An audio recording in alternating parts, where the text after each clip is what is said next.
میخوایم حرکتمون از کنار جدول شروع کنیم. راهنمای چپمون رو میزنیم، کلاژ تا ته بگیرید، از کنار دنده بگیرید، بکشید سمت خودتون، بزنید سمت زانو بالا.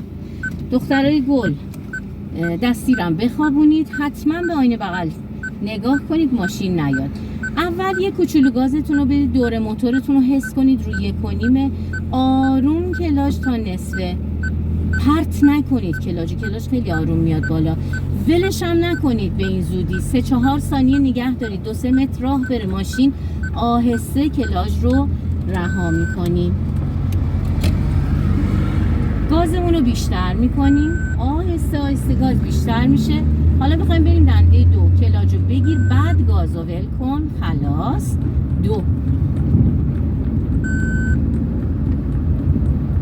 قبل دستانداز شتابتون رو کامل با نیش ترمز کم کنید، خلاص. دنده 1. این ور اون ور یه نگاه میکنید تو تقاطع، گاز میدید.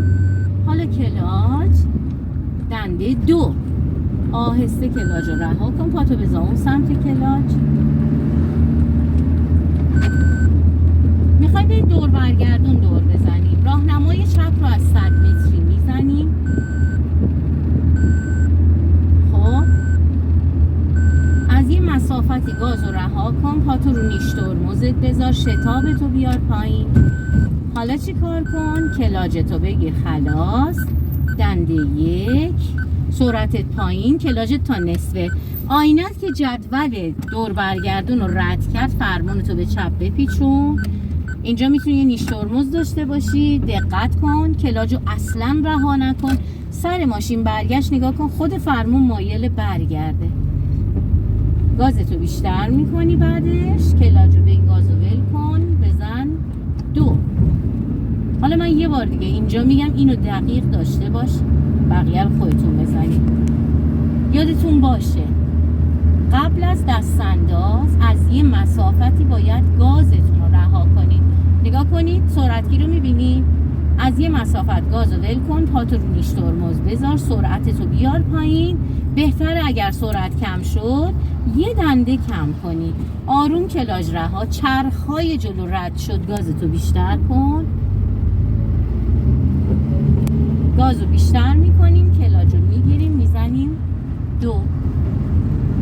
دوباره دور برگردون رو تو اینجا بهتون میگم. راهنمای چپ از 100 متری، نگاه کن سمت چپت خالی باشه، میکشی بغل، از یه مسافتی گاز رو رها میکنی، آهسته نیش ترمز زیر پات میاد. دنده خلاص 1. کلاژتو تا نصفه بالا بیار، خیلی رهاش نکن. آینت که جدول رو رد کرد میپیچونی، اگه ماشین میومد ترمز کن، اگه نمیومد برو. با نیم کلاژ دور میزنید. حالا نگاه کنید به فرمونمون رو 2 بار برمیگردونیم. راهنمای راست، آینه رو نگاه میکنیم کسی نباشه، میکشیم بغل، میزنیم دنده 2. حالا بخوایم بغل بیستیم، راهنمای راست، بازم بغلتو نگاه میکنی کسی نباشه. این نحوه دور برگردون زدن.